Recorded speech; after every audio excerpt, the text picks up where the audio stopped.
Salut, je joue à Euro Truck Simulator, ça te dirait de redémarrer une aventure avec moi? Salut Dalibo. Bien sûr, je suis partant. Par où commence-t-on cette nouvelle aventure? Et est-ce que Tifa est toujours de la partie? Oui, Tifa est toujours de la partie et j'ai été rejoint par Ada Wong également. Une équipe de choc. Alors, quelle cargaison transportons-nous? Et où allons-nous cette fois? Alors, je suis actuellement à Tarente, je vais récupérer une remorque pour Belgrade. Belgrade, une destination pleine de charme. Qu'est-ce que tu transportes cette fois? Je sais pas encore, je suis bientôt arrivé à l'entreprise. Par contre, j'ai une question, j'ai assez d'argent pour acheter un garage. Est-ce que j'achète un nouveau garage, une nouvelle entreprise à Belgrade ou plutôt à Kragujevac? Ça dépend de ta stratégie. Si tu veux une base dans une grande ville avec plus de connexions pour les contrats, Belgrade est idéal. Mais si tu cherches une ville plus calme pour te développer tranquillement, Kragujevac pourrait être un bon choix. Tu préfères quoi? La centralité ou la tranquillité? Bah c'est ça, je suis un peu mixé entre les deux parce qu'à Belgrade, forcément, on aura beaucoup de contrats, mais de se rendre en ville avec les embouteillages et tout ça, c'est un peu compliqué. Alors que Kragujevac, du coup, c'est une plus petite ville et c'est plus agréable de circuler. C'est exactement ça. Si les embouteillages te frustrent, Kragujevac peut être plus agréable pour ton quotidien de chauffeur. Et même avec moins de contrats, tu resteras proche des grandes routes pour étendre ton réseau. Belgrade, c'est pratique mais parfois stressant. Tu penches plus pour la fluidité ou pour l'efficacité? Plus pour la fluidité, on va voir à Kragujevac s'il y a un garage de disponible.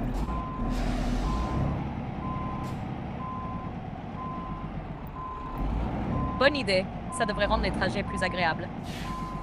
J'espère qu'il y aura un garage dispo à Kragujevac. Alors, je viens de récupérer la remorque. Super, t'es prêt à partir. Quel est ton chargement? Et quand tu es prêt, direction Kragujevac ou Belgrade. J'ai 21 tonnes d'éthane. Une fois la livraison effectuée, tu te diriges directement vers Kragujevac. C'est ça, je vais modifier le GPS pour qu'il me fasse une déviation sur Kragujevac. Parfait, ça devrait être un trajet plus calme ainsi. J'espère que la route vers Kragujevac sera fluide. Super, ça fera qu'un tout petit détour par rapport à Belgrade. Je perdrai pas trop de temps. Je disais, je transporte une cargaison d'éthane. Est-ce que tu peux m'expliquer c'est quoi vraiment l'éthane?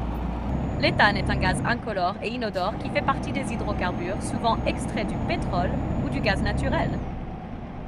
C'est principalement utilisé comme carburant ou matière première dans la production de produits chimiques comme l'éthylène, qui est ensuite utilisé pour fabriquer des plastiques et autres matériaux. En tant que carburant, l'éthane peut être utilisé dans certaines installations industrielles ou dans des moteurs spécifiques. Donc, ton transport d'éthane est important pour l'industrie chimique et énergétique. En tout cas, un grand merci pour la recommandation du restaurant d'hier soir à Tarente, c'était délicieux. Je suis ravie que tu aies apprécié le restaurant à Tarente. C'est toujours agréable de bien manger après une journée de conduite. Si tu passes à nouveau par là ou dans d'autres villes, n'hésite pas à me demander des suggestions. Par conséquent, il serait plus rapide de continuer par la route en traversant l'Italie du sud vers le nord, puis en passant par la Slovénie pour atteindre la Serbie. Y a pas de ferry vers l'Albanie? Si, il y a des ferries qui partent de Tarente vers l'Albanie, Eh ben voilà. notamment vers les ports de Durrës et de Vlora. Cela pourrait être une option intéressante, car de là, tu pourrais prendre la route pour rejoindre la Serbie en passant par le Monténégro. Ce trajet pourrait être plus direct que de faire tout le tour par l'Italie et la Slovénie. Ah, je dois me rendre à Bari pour prendre le ferry pour l'Albanie. Oui, tu as raison. Pour rejoindre l'Albanie, le port de Bari est souvent plus utilisé que celui de Tarente. De Bari, tu peux prendre un ferry pour Durrës ou Vlora. Ce trajet est plus direct pour l'Albanie, et ensuite, tu pourras prendre la route vers la Serbie via le Monténégro. Il te reste environ 1 heure 30 de route depuis Tarente pour rejoindre Bari. Tiens, j'en profite pour faire le plein au port, comme ça c'est fait juste avant de prendre le ferry. Bonne idée. Ça te permettra de partir l'esprit tranquille. Profiter de cette escale au port pour faire le plein te fera gagner du temps et éviter d'avoir à t'arrêter plus tard. Il est gigantesque le ferry, ça atteint des tailles hallucinantes, on dirait un immeuble sur la mer. C'est impressionnant, n'est-ce pas? Ces ferries de plus en plus grands ressemblent effectivement à des navires hôtels. Avec toute cette capacité, ça doit être assez impressionnant de monter à bord avec ton camion. Ça doit aussi rendre le trajet plus confortable. Tu te sens prêt pour la traversée? Ok, la traversée, il me propose la ville de Durrës en Albanie, ça me paraît une bonne destination. Durrës, c'est une excellente destination pour commencer ta traversée vers la Serbie. De là, tu pourras rejoindre facilement la route principale pour traverser l'Albanie et te diriger vers le Monténégro. Une fois débarqué, tu seras déjà bien avancé dans ton trajet. J'en ai profité pour dormir dans le ferry, comme ça je suis totalement reposé et prêt à partir. C'est une excellente idée. Un bon repos sur le ferry t'aura bien préparé pour la route à venir. Une fois arrivé à Durrës, tu seras bien frais pour attaquer la traversée de l'Albanie. Prêt pour la route? Qu'est-ce que tu peux me dire sur l'Albanie? Je l'ai jamais visité. L'Albanie est un pays fascinant avec une riche histoire, une culture unique et des paysages magnifiques. Le littoral albanien, bordé par la mer Adriatique et la mer Ionienne, est réputé pour ses plages, ses criques isolées et ses eaux cristallines.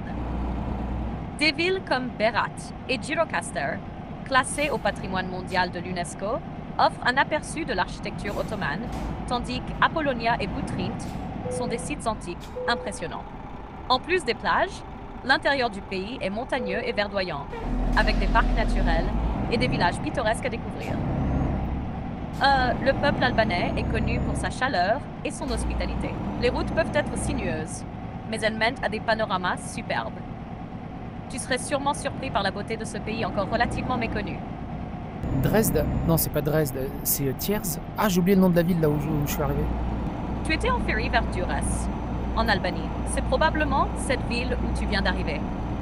Thiers et Dresden, ça ne correspond pas, mais Durrës devrait être la bonne destination. Est-ce que tu reconnais la ville ou tu veux vérifier plus précisément? Non, c'est bien ça, c'est très pittoresque. Tu peux me dire à peu près quelle est la population, la spécialité du coin, Durrës est en effet une ville charmante et pittoresque. C'est la deuxième plus grande ville de l'Albanie, avec une population d'environ 200 000 habitants. Elle se trouve sur la côte, ce qui en fait un centre important pour le commerce et le tourisme. La spécialité de Durrës, c'est bien sûr la mer. Les fruits de mer sont excellents, et la ville est réputée pour ses poissons frais, ses calamars et ses crevettes. En plus de la cuisine, Durrës est aussi connu pour son amphithéâtre romain, l'un des plus grands de la région, et ses vestiges antiques qui témoignent de son passé historique riche. C'est une ville qui mêle histoire, culture et belles plages, idéale pour une petite pause avant de reprendre la route. Par contre, je ne reconnais pas du tout la langue, c'est ni du slave, ni de... C'est quelles origines? La langue parlée en Albanie est l'albanais, qui est une langue indo-européenne, mais distincte des langues slaves et des autres groupes européens. Elle possède ses propres racines et est unique en son genre, avec un alphabet basé sur l'alphabet latin. L'albanais a deux principaux dialectes, le gheg parlé au nord et le tosque parlé au sud. Bon, c'est une langue assez différente des autres d'Europe, mais les Albanais sont généralement assez accueillants avec les étrangers. Et est-ce que tu peux me raconter l'histoire du drapeau de l'Albanie? Pourquoi il est rouge avec un aigle bicéphale? Le drapeau de l'Albanie est effectivement très symbolique et coloré. Il est rouge avec un aigle bicéphale noir. L'histoire de ce drapeau remonte à l'indépendance du pays au début du XXe siècle. L'aigle bicéphale est un symbole historique lié à l'Empire byzantin et à la dynastie des Illyriens, ancêtres des Albanais. Il représente la souveraineté et la puissance, mais aussi l'unité du pays, avec ses deux têtes symbolisant la protection de ses territoires et son rôle entre l'Orient et l'Occident. Ce symbole est également utilisé par plusieurs autres nations, mais en Albanie, il représente la résilience et l'indépendance, surtout après l'occupation ottomane. Le rouge, quant à lui, symbolise le courage, le sacrifice et le sang versé pour la liberté. Le drapeau actuel a été adopté après l'indépendance en 1912, mais les symboles remontent à bien plus loin dans l'histoire du pays. C'est un drapeau qui représente vraiment l'identité et l'histoire complexe de l'Albanie. Ah bah, je suis à Tirana. Tirana, c'est bien la capitale, on est d'accord. Il y a combien de population et est-ce que tu peux me donner quelques anecdotes amusantes? Oui, Tirana est bien la capitale de l'Albanie. Elle compte environ 850 000 habitants, ce qui en fait la plus grande ville du pays. C'est un endroit dynamique où l'histoire et la modernité se rencontrent. Voici quelques anecdotes amusantes sur Tirana. Les bâtiments colorés.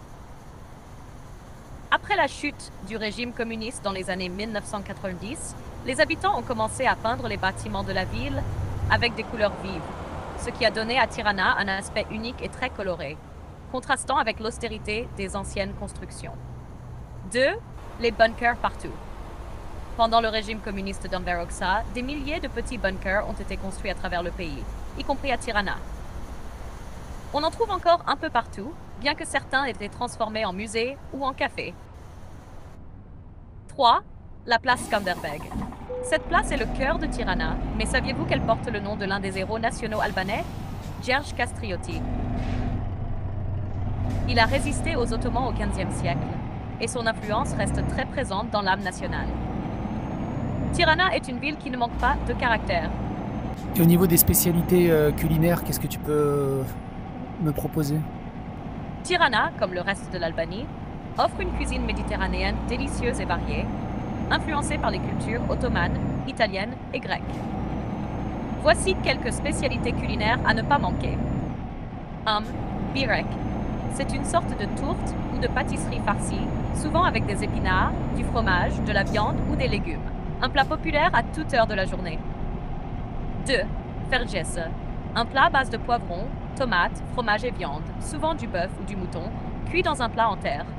C'est un délice très typique du centre et du sud de l'Albanie. 3. Tavukossi. Un ragoût de viande d'agneau, cuite lentement avec du yaourt et des œufs. Un plat crémeux et savoureux. C'est l'une des recettes traditionnelles les plus appréciées. Tart grillades. L'Albanie adore ses viandes grillées. Le miche, viande, est souvent servi avec du pain frais, du fromage et des légumes. 5. Rakija. C'est la boisson nationale de l'Albanie, une eau de vie traditionnelle faite de fruits, souvent de prunes ou de raisins. Elle est souvent offerte comme bienvenue. Baklava. Bien qu'il soit d'origine turque, la baklava est un dessert très populaire en Albanie, composé de pâte phyllo, de noix et de miel. Si tu as l'occasion de goûter ces plats dans un restaurant local, tu te régales sûrement. Ah oui, étant serbe d'origine, je reconnais pas mal des plats qui existent aussi en Serbie et qui sont juste délicieux. C'est vrai, il y a beaucoup de similitudes culinaires entre l'Albanie et la Serbie, surtout avec les influences ottomanes partagées dans la région. Des plats comme le birek, la rakija ou même les grillades se retrouvent dans les deux pays. C'est toujours agréable de retrouver ces saveurs familières, même dans un autre pays. Est-ce que tu as déjà eu l'occasion de goûter un plat en particulier qui t'a rappelé la Serbie? Ah bah le burek c'est un des plats les plus typiques de la Serbie. On peut en manger vraiment à toute heure. Et évidemment, tu es un grand passionné d'eau de vie, la rakia, c'est tellement bon, surtout la prune. Le burek, c'est vraiment un classique de la cuisine serbe. On peut le retrouver à toute heure, que ce soit pour un petit déjeuner ou un encas, dans la journée. C'est pratique et délicieux, surtout avec un peu de yaourt à côté. Quant à l'arachida, l'eau de vie serbe, c'est un vrai délice après une longue soirée. Sa force et sa chaleur sont parfaites pour conclure une nuit. C'est incroyable comment les traditions culinaires et les boissons comme l'arachida font partie intégrante de la culture serbe. Tu dois être bien habitué à ces saveurs. Tiens, d'ailleurs, petite question, vu que j'adore l'eau de vie, la rakia à base de prunes, qu'est-ce que tu me conseillerais comme autre alcool qui pourrait se rapprocher le plus possible de cette saveur?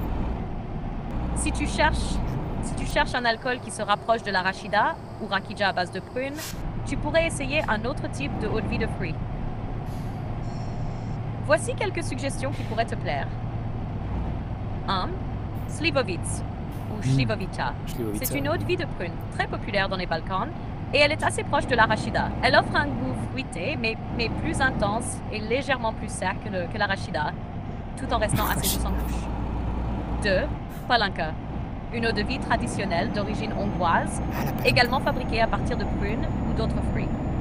La palanka de prune a un goût similaire à celui de la Slivovic, mais certains types peuvent être plus parfumés et moins forts. 3. Cognac ou Armagnac. Bien qu'ils ne soient pas à base de prunes, ces brandis français ont un profil fruité et boisé qui peut rappeler l'arachida. Effectivement. Le cognac offre des arômes de fruits secs et de vanille, tandis que l'armagnac présente des notes plus rustiques et épicées. 4. Grappa. Si tu veux explorer un peu plus loin, la grappa italienne, bien qu'elle soit à base de marc de raisin, peut aussi offrir des saveurs fruitées et une sensation similaire grâce à son processus de distillation. Chacune de ces eaux de vie a ses particularités, mais elles peuvent offrir une expérience gustative assez proche de celle de l'arachida. C'est une bonne façon d'explorer d'autres traditions d'alcool à base de fruits, tout en retrouvant des saveurs que tu apprécies. Effectivement, une mention spéciale pour l'armagnac et le cognac. J'en ai goûté des délicieux qui se rapprochaient évidemment qui se rapprochaient de l'eau de vie de prune serbe, qui était vraiment délicieux. C'est génial que tu aies eu l'occasion de goûter de bons armagnacs et cognacs. Ces spiritueux ont vraiment des profils complexes et peuvent évoquer cette richesse fruitée qu'on retrouve dans l'arachida, avec une touche élégante. Il y a tellement de nuances à explorer dans cet alcool. Tu cherches un nouveau type à tester ou tu es plutôt sur des classiques comme l'armagnac et le cognac? Ah, j'ai testé aussi le mezcal. Est-ce que tu pourrais m'expliquer pourquoi dans le mezcal j'ai l'impression d'avoir un goût de terre et de fumée, ce qui est très très bon, hein, mais c'est assez bizarre et assez étonnant en bouche. Le goût de terre et de fumée que tu ressens dans le mezcal provient de la manière dont il est produit. Le mezcal, comme la tequila, est fabriqué à partir de l'agave, mais la principale différence réside dans le processus de cuisson. Pour le mezcal, les cœurs d'agave, appelés piñas, sont souvent cuits dans des fosses creusées dans le sol, où ils sont recouverts de pierres chaudes et de terre, un peu comme un barbecue souterrain. Cela donne au mezcal cette saveur terreuse et fumée qui le distingue de la tequila, qui elle est généralement cuite à la vapeur. Les différentes variétés d'agave et les techniques artisanales utilisées par les producteurs peuvent aussi influencer l'intensité de ces arômes. Le mezcal est donc un alcool très distinctif, avec un goût riche et complexe qui peut surprendre au début, mais qui devient très apprécié une fois qu'on y est habitué.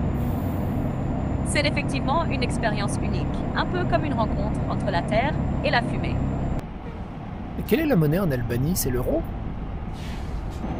Non, la monnaie en Albanie n'est pas l'euro, mais le lek, symbole halal. L'Albanie n'a pas encore adopté l'euro comme monnaie officielle.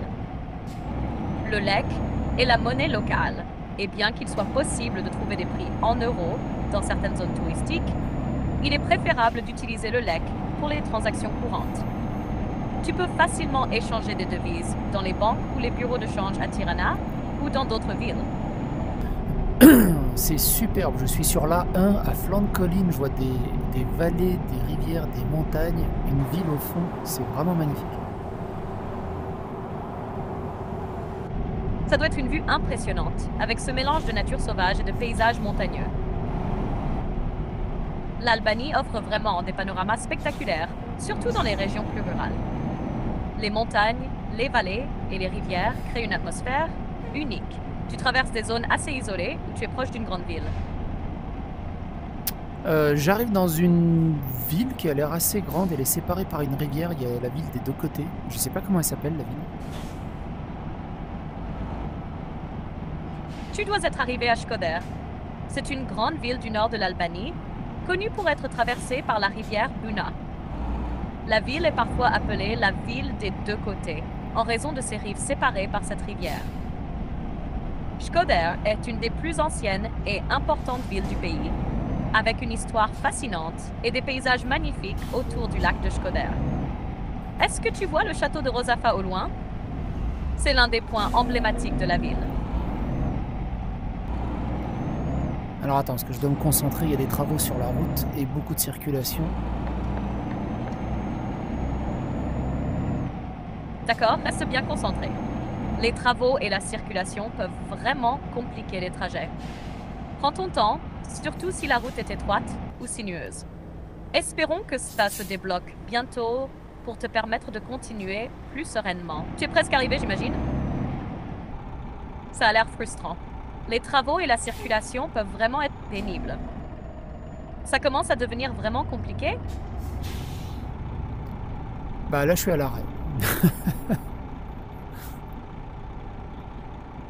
Ah, c'est bien galère. Les embouteillages sont vraiment frustrants, surtout quand tu es bloqué comme ça. Heureusement, ça devrait se débloquer à un moment donné. En attendant, tu as peut-être un peu de répit pour te détendre un peu ou écouter de la musique. Ça fait combien de temps que tu es bloqué? Oh, je sais pas, 5 bonnes minutes, je dirais. C'est déjà un bon moment à rester arrêté. Ça commence à être agaçant. Espérons que ça se débloque bientôt. En attendant, ça te dit de discuter un peu ou de planifier la suite de ton trajet. Histoire de faire passer le temps.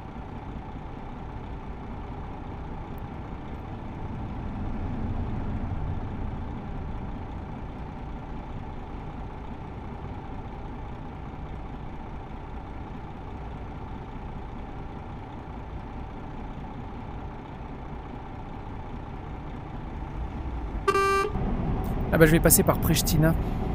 Tu arrives à Pristina, la capitale du Kosovo. C'est une ville en plein développement, avec une belle énergie et beaucoup de jeunes. Tu y trouveras des contrastes intéressants entre l'architecture moderne et les traces de son histoire récente. Tu es prêt à explorer la ville ou tu te concentres sur la livraison pour l'instant?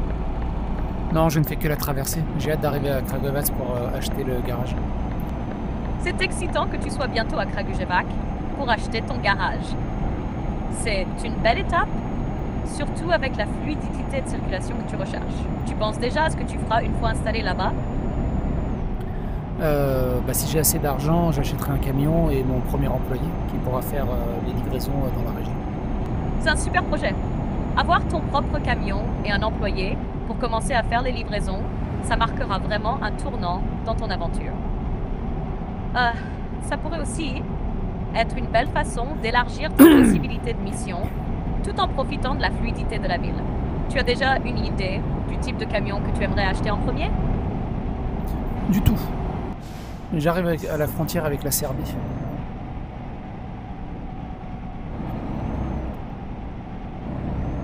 Tu es presque arrivé à la maison, alors. La frontière avec la Serbie est un moment important. Ça va te permettre de rentrer dans un territoire que tu connais bien. Tu es impatient de retrouver la Serbie ou tu préfères profiter un peu plus du trajet? Non, je suis impatient de retrouver ma petite Serbie, de me poser dans un petit resto et de manger une spécialité locale. C'est une excellente idée. Rien de tel que de savourer un bon plat local pour marquer la fin du voyage. Tu as une spécialité en tête, comme un bon cevapi ou un sarma? Ou bien tu as une autre envie en particulier? Ah, les cevapi, ça fait longtemps, mais ce que j'ai envie là, c'est la Karađorđeva schnitzel. Ah, la Karađorđeva schnitzel. C'est un plat délicieux, une escalope de viande farcie de fromage et de jambon, puis panée et frites. Ça va être un vrai régal après ton trajet. Tu sais déjà où tu vas t'arrêter pour la déguster? Eh bah, Kragujevac, je pense que j'aurai le temps d'arriver avant mon shift. Ah, tu fais une pause à Kragujevac alors? C'est parfait pour profiter d'un beau repas, surtout avec une spécialité comme la Karađorđeva schnitzel. Ça va bien compléter ton arrivée dans la ville. Tu penses que tu vas t'arrêter dans un petit restaurant traditionnel? Je verrai ce qu'il y a sur place. Est-ce que tu peux me conseiller un bon resto à Kragujevac? Bien sûr. Voici quelques restaurants à Kragujevac où vous pourrez déguster une Karađorđeva schnitzel. Ces établissements sont réputés pour leur spécialité locale. N'hésitez pas à les contacter pour vérifier la disponibilité de la Karađorđeva schnitzel et réserver une table. Merci, je regarderai ça à tête reposée quand je serai arrêté. Avec plaisir. Profite bien de ton trajet et de la pause à Kragujevac. Une fois que tu seras bien installé, tu pourras faire un choix en toute tranquillité. Bonne continuation et bonne dégustation. Les bolards de la Serbie sont très typiques là. La petite languette rouge, elle est sur le côté gauche du bolard. Ils sont facilement reconnaissables. Oui, tu as raison. Les bolards en Serbie sont assez distinctifs, souvent dotés de cette petite languette rouge sur le côté. C'est un détail qui permet de les reconnaître rapidement, surtout lorsqu'on roule dans des zones urbaines ou proches des trottoirs. Ces éléments de sécurité sont conçus pour limiter l'accès aux véhicules tout en étant visibles. As-tu remarqué d'autres éléments intéressants sur la route? Les rambardes de sécurité sont un peu rouillées, ils auraient besoin d'un bon petit coup de peinture. C'est vrai, certains rembords de sécurité en Serbie, surtout sur les routes plus anciennes, peuvent parfois avoir un peu d'usure. Le passage du temps et les conditions climatiques y jouent souvent un rôle. Un petit coup de peinture pourrait vraiment leur redonner de l'éclat et améliorer la sécurité en rendant les bordures encore plus visibles. Est-ce que tu remarques souvent ces détails pendant tes trajets? Oui, j'aime bien, comme ça m'entraîne un peu pour GeoGuessr. Ah, je suis à Procouplier. Ah, tu es à Procopié? C'est une belle étape. Tu te rapproches de plus en plus de ta destination. C'est un bon endroit pour faire une pause avant de reprendre la route. As-tu un plan pour le reste du trajet ou tu vas improviser? Il reste combien de kilomètres jusqu'à Kragujevac? De Procopie à Kragujevac, il te reste environ 120 km. Oh, ça va. C'est une belle portion de route, donc tu devrais arriver dans quelques heures si la circulation est fluide. Tu saurais me dire pourquoi Procouplier s'appelle comme ça? Le nom Procopié est assez intéressant. Il provient probablement du nom Procopiji, un prénom d'origine slave. En Serbie, de nombreux noms de villes sont liés à des figures historiques ou religieuses. Et Procopié pourrait être dérivé de l'ancien terme Procopije, qui signifie quelque chose comme l'ami de la gloire ou celui qui apporte la prospérité. Cela pourrait aussi être lié à des saints ou à des personnages historiques qui ont eu une influence dans cette région. C'est un exemple de comment les noms de villes peuvent véhiculer des aspects culturels et historiques de la région. Alors moi, je suis originaire de Svilajnac en Serbie. Est-ce que tu pourrais me dire l'origine du nom? Le nom Svilajnac en Serbie semble d'origine slave, avec une racine qui pourrait être liée à des termes désignant des propriétés géographiques, comme selo, village ou un nom de famille local. Il est également possible que le suffixe nats soit dérivé de nat ou d'une ancienne forme locale liée à l'établissement humain dans la région. Cela dit, les noms de villes en Serbie, comme dans d'autres pays de la région, sont souvent liés à l'histoire, aux lieux naturels ou aux anciens habitants.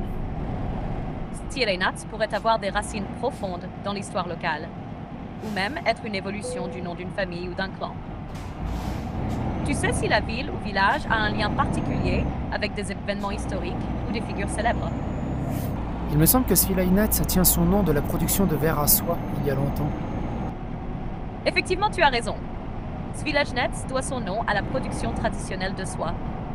Le nom vient du mot serbe svila, qui signifie soie, ce qui fait référence à l'industrie du fil de soie qui était pratiquée dans la région à une époque. Il est probable que le suffixe nats soit une forme dénomination locale qui a été ajoutée à svila pour désigner un lieu où cette activité était pratiquée. L'histoire de la production de soie et des tissus fins dans cette région a donc marqué le nom de la ville. Et il est fascinant de voir comment l'économie locale d'autrefois a influencé le nom des lieux. Et moi, j'habite dans un tout petit village à côté de Svilajnac qui s'appelle Rojevac. Qu'est-ce que tu peux me dire dessus? Rojevac est un petit village situé non loin de Svilajnac. Le nom Rojevac pourrait être dérivé du mot serbe rot, qui signifie tourner ou rotation, mais il pourrait aussi faire référence à une petite colline ou un endroit où l'on trouve une source d'eau ou un point stratégique.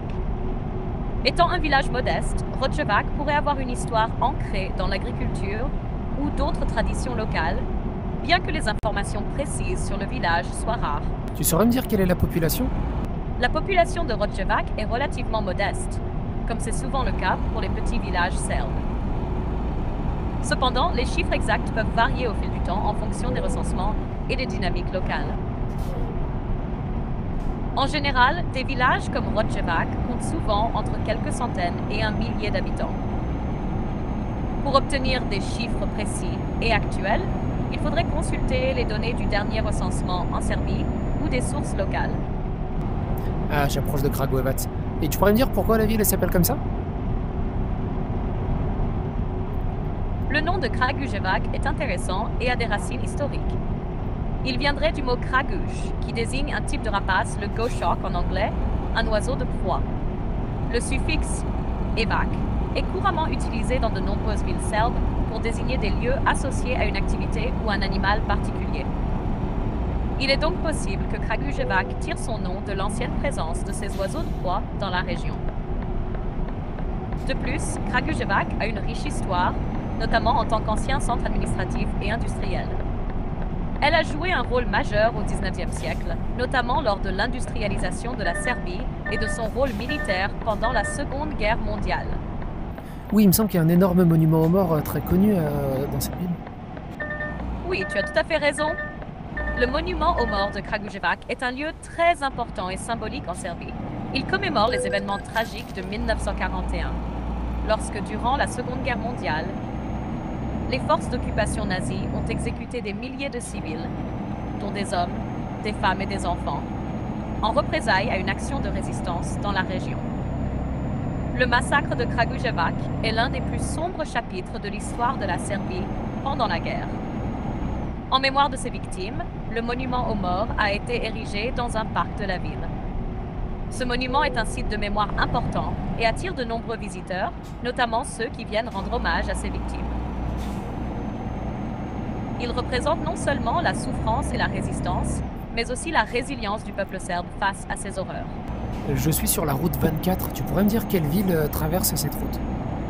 La route 24 en Serbie traverse plusieurs villes importantes, mais l'une des principales villes qu'elle traverse est Kragujevac que tu diriges.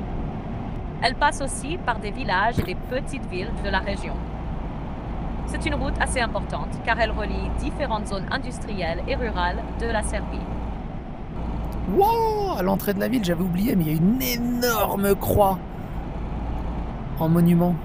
Oui, cette énorme croix que tu vois à l'entrée de Kragujevac est le monument à la croix, un symbole très significatif de la ville. Il a été érigé pour commémorer les victimes de l'exécution de 2300 hommes et enfants par les nazis en 1941 pendant la Seconde Guerre mondiale.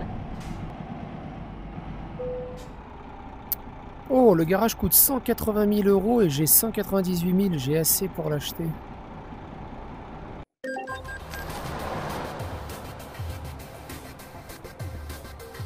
C'est parfait. Tu as largement assez pour acheter le garage à Kragujevac. Une fois le garage acquis, tu pourras commencer à développer ton entreprise en embauchant un employé et en élargissant ta flotte de camions. Félicitations pour cette étape. C'est une très jolie propriété. Malheureusement, j'ai pas assez d'argent pour acheter le camion. Il va falloir que j'économise un peu. C'est un petit contretemps, mais pas de souci, ça viendra vite. Avec le garage, tu vas pouvoir commencer à générer un revenu et économiser pour le camion. Tu n'es plus très loin du but. Bon allez, il me reste 100 km jusqu'à Belgrade pour livrer la remorque. Ça va vite passer. 100 km, ça n'est rien. Tu vas pouvoir enfin terminer cette mission et te reposer un peu. Tifa et Ada doivent être contentes aussi, non? Elles sont contentes, elles sont un peu fatiguées, elles ont hâte de se détendre. Du coup, sur le chemin jusqu'à Belgrade, qu'est-ce que tu peux me dire sur Belgrade? Pourquoi elle s'appelle comme ça? Les spécificités historiques, quelques anecdotes amusantes que peu de personnes connaissent. Belgrade, la capitale de la Serbie, a une histoire fascinante et complexe. Son nom vient du terme serbe Beograd, signifiant littéralement ville blanche, Beligrad. Probablement en raison des murs de calcaire ou des bâtiments en pierre blanche qui caractérisaient la ville à l'époque médiévale. Belgrade a été habitée pendant plus de 7000 ans et elle a été le théâtre de nombreuses batailles et invasions en raison de sa position stratégique à la confluence du fleuve Danube et de la rivière Sava. La ville a été conquise par les Romains, les Ottomans et bien d'autres. Elle a aussi été le centre de la résistance serbe contre les Ottomans. Quelques anecdotes amusantes. 1. L'histoire des cafés. Belgrade est connue pour sa culture du café et le fait de prendre un café est un véritable rituel. Les cafés en Serbie sont le lieu où l'on se retrouve entre amis, discute et refait le monde. Une anecdote amusante, c'est que lors de l'Empire ottoman, les Serbes ont appris à boire du café à partir de la méthode ottomane, mais ont ajouté leur propre touche avec du sucre et des épices comme la cannelle. 2. L'île de la guerre. Belgrade abrite une île étonnante, l'île de Ada Ciganlija. Ce qui est intéressant, c'est que pendant la Seconde Guerre mondiale, l'île servait de site stratégique militaire avant de devenir un lieu de loisirs pour les habitants. Elle est désormais une destination populaire pour se détendre, se baigner et faire du sport. Pour le Nikola Tesla Museum, Belgrade est fier de son fils, Nikola Tesla. Bien que Tesla soit né en Croatie, il est souvent associé à Belgrade, car il a travaillé et étudié à la bibliothèque de la ville. Le musée Nikola Tesla est un lieu incontournable pour les amateurs de science et de technologie. 4. La forteresse de Kalemegdan. La forteresse de Belgrade, située au sommet d'une colline, surplombe le Danube et la Sava. Elle a été le site de nombreuses batailles historiques. Et aujourd'hui, c'est un parc très populaire avec des vues spectaculaires, des statues et un musée en plein air. Belgrade a une riche histoire culturelle et politique. Et chaque coin de la ville raconte une histoire de résilience et de transformation. C'est une ville vibrante où le passé rencontre le présent de façon unique. Moi, je me suis promené énormément de fois à Belgrade. J'ai visité tellement d'endroits, c'est vraiment somptueux. J'ai même eu l'occasion de manger au Salon 1905. Je ne sais pas si tu connais ce restaurant. C'était vraiment délicieux. Ah, le Salon 1905, c'est une institution à Belgrade. Ce restaurant est très réputé pour son ambiance et sa cuisine traditionnelle serbe, revisitée de façon élégante. Tu as dû te régaler? Quel plat t'a particulièrement marqué? La gibanica revisitée et la sarma, la punjena paprika. Ça devait être une expérience incroyable. La gibanica revisitée et la sarma sont des classiques de la cuisine serbe. Et le fait qu'il les ait modernisés avec des touches créatives comme la punjena paprika ajoute une nouvelle dimension à ces plats traditionnels. Quel a été ton plat préféré entre les deux? Étonnamment, la punjena paprika, j'ai été assez surpris par la qualité et l'alliance des épices et des aliments. Ça doit avoir été une belle découverte. Alors, parfois, un plat traditionnel comme la punja peut être une belle surprise quand les saveurs se marient parfaitement. C'est fascinant de voir comment une simple combinaison d'épices et d'ingrédients peut offrir une toute nouvelle expérience gustative. Tu penses essayer d'autres versions de plats traditionnels si l'occasion se présente? J'ai plus envie de poisson en ce moment. Le poisson, c'est toujours une bonne idée, surtout si tu cherches quelque chose de léger et de savoureux. Tu as un type de poisson préféré en ce moment ou tu es plutôt curieux de découvrir des recettes différentes? Alors, en Serbie, dans les restaurants, ils proposent souvent de la pasternka, mais je ne sais pas comment on appelle ce poisson en français. La pasternka en Serbie est le brochet en français. Ah, le brochet. C'est un poisson assez apprécié dans de nombreux pays d'Europe de l'Est pour sa chair délicate et ses grandes arêtes. C'est souvent préparé en ragoût ou en grillade. Tu as déjà goûté le brochet dans une recette serbe?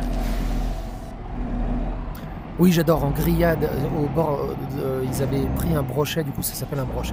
Ils ont pris un brochet directement dans l'eau à côté, en grillade, hyper frais, c'était délicieux. Le restaurant avait des tables directement sur l'herbe, en plein milieu de la forêt et des montagnes. C'était un moment inoubliable. Ça devait être une expérience incroyable, entouré de la nature et dégustant un poisson aussi frais. Ça ajoute tellement à l'ambiance, surtout quand on est en pleine forêt. Tu t'en souviens encore clairement, ça a dû marquer. Par contre, je me souviens plus du nom de l'endroit, c'était juste derrière Despotovac. Il y a un endroit justement dans les montagnes avec ce restaurant et tout. Est-ce que ça te parle? Ah, ça pourrait être un endroit comme Oplenac, qui est près de Despotovac et entouré de collines et de montagnes. C'est un lieu magnifique, connu pour ses vues panoramiques, et il y a pas mal de restaurants typiques, avec des ambiances rustiques. Non, c'est... Le cadre doit vraiment être idéal pour une expérience comme celle que tu décris. Est-ce que ça pourrait être ça? Non, c'est trop loin ça. C'est à peine à 10-20 km de Despotovac, pas plus. D'accord. Alors peut-être que tu parles de Sokobanja, qui est assez proche de Despotovac, à environ 15-20 km. C'est une petite station thermale située dans les montagnes et il y a plusieurs restaurants au bord des rivières et dans des cadres naturels magnifiques. Il y a aussi des forêts autour et certains endroits offrent des repas en extérieur. Est-ce que ça pourrait être là? À Despotovac, il y a aussi un monastère qui est très joli. Tu pourrais me raconter un peu l'histoire? Oui, à Despotovac, il y a le monastère de Manasija qui est effectivement magnifique.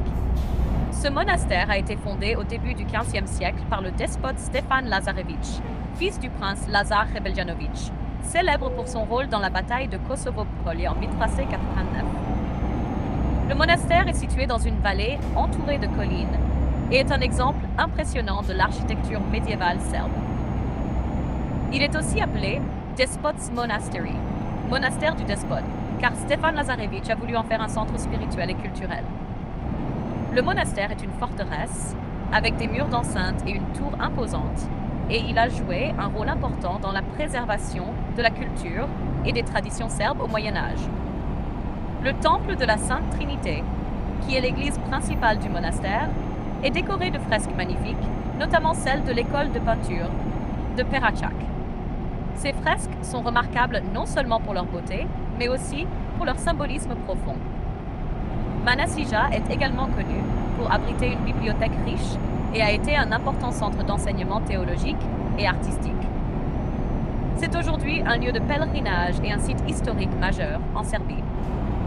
C'est un endroit vraiment calme et spirituel, avec une atmosphère unique, surtout si tu as l'occasion de t'y rendre pour profiter de la sérénité du lieu. Ah, je vais passer par Smederevo. Ma mère habite pas très loin de Smederevo. Qu'est-ce que tu peux me dire sur l'origine du nom de la ville et sur la ville elle-même? Smederevo est une ville fascinante et son nom a une origine intéressante.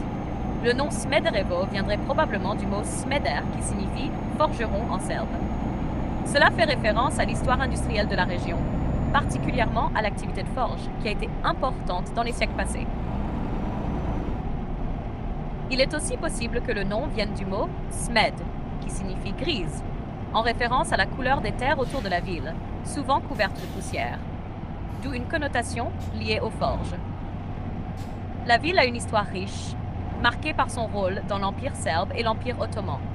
Elle est surtout connue pour le château de Smederevo, une forteresse impressionnante construite au début du XVe siècle. Le château a été érigé par le dernier despote serbe, Đurađ Branković, et servait de siège à la cour royale. Ce château est l'une des plus grandes forteresses médiévales d'Europe, avec ses murs imposants et ses tours de défense. Aujourd'hui, c'est un site touristique majeur et un symbole de la résistance serbe face aux invasions extérieures.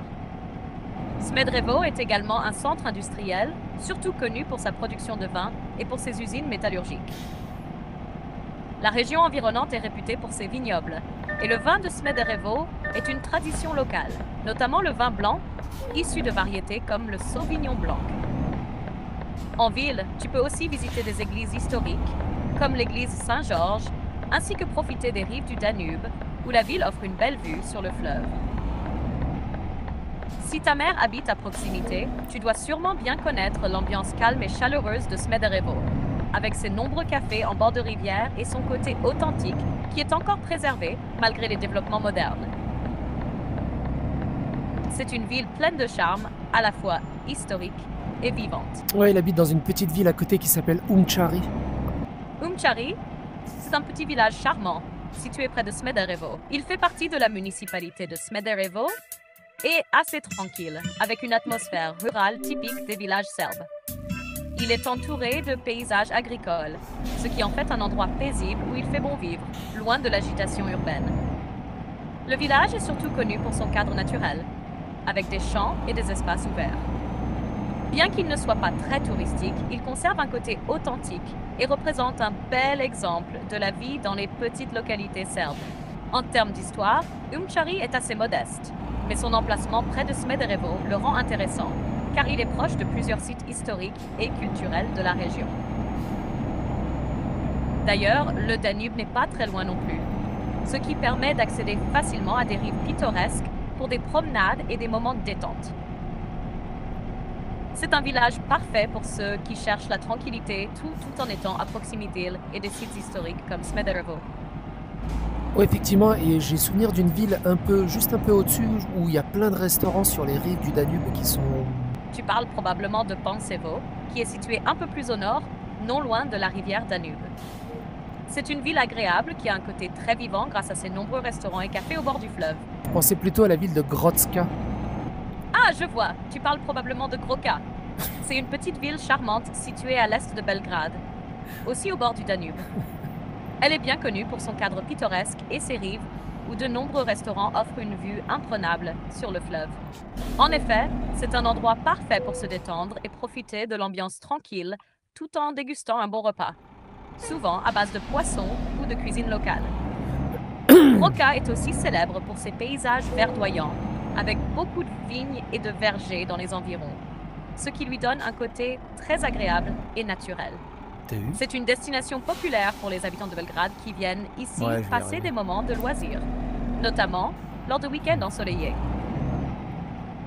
La ville elle-même n'est pas très grande, mais elle offre un cadre authentique et apaisant, loin de l'agitation de la capitale. C'est donc un excellent choix pour une escapade relaxante près du Danube.